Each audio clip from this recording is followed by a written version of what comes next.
TCN news चॅनलकडून स्वर्गीय अजितदादा पवार यांना भावपूर्ण श्रद्धांजली। अश्रूंनी ओथंबलेल्या यवतमाळमध्ये गुरुवार दिनांक 5 फेब्रुवारी 2026 रोजी पार पडलेली अस्थिकलश दर्शन यात्रा व सर्वपक्षीय श्रद्धांजली सभा ही केवळ औपचारिक कार्यक्रम न राहता संपूर्ण जिल्ह्याच्या सामूहिक दुःखाची आणि आदर भावनेची साक्ष ठरली।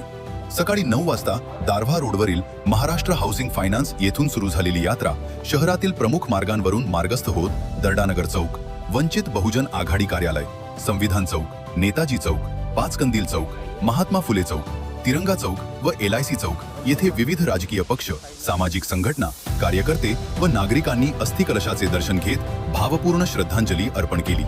त्यानंतर जिल्हाधिकारी कार्यालयातील बचत भवन येथे सकाळी 10 वाजता झालेल्या सर्वपक्षीय सभेत मान्यवरांनी स्वर्गीय अजितदादा पवार यांच्या सामाजिक, राजकीय व जनसेवेतील योगदानाचा सविस्तर गौरव करत त्यांच्या आठवणींना उजाळा दिला आणि उपस्थितांच्या डोळ्यांतून वाहणारे अश्रू त्यांच्या कार्याची लोकमनातील खोलवर रुजलेली छाप अधोरेखित करत होते।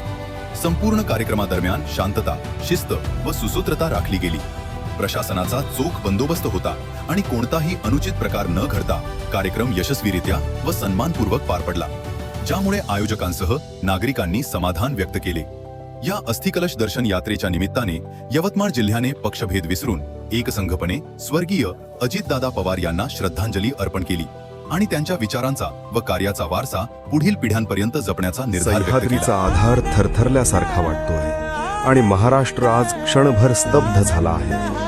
घराघरातला दादा म्हणून ओळखला जाणारा, शब्दांपेक्षा कामावर विश्वास ठेवणारा, शिस्त आणि ठाम निर्णयांचा धडाका असलेला नेता आठवणींत अधिक ठळकपणे उभा राहतो। पहाटेपासून कामात झोकून देण्याची सवय, प्रशासनावर असलेला तो ठसा आणि जनतेसाठी खंबीरपणे उभा राहणारा कणा आज अधिक तीव्रतेने जाणवतोय।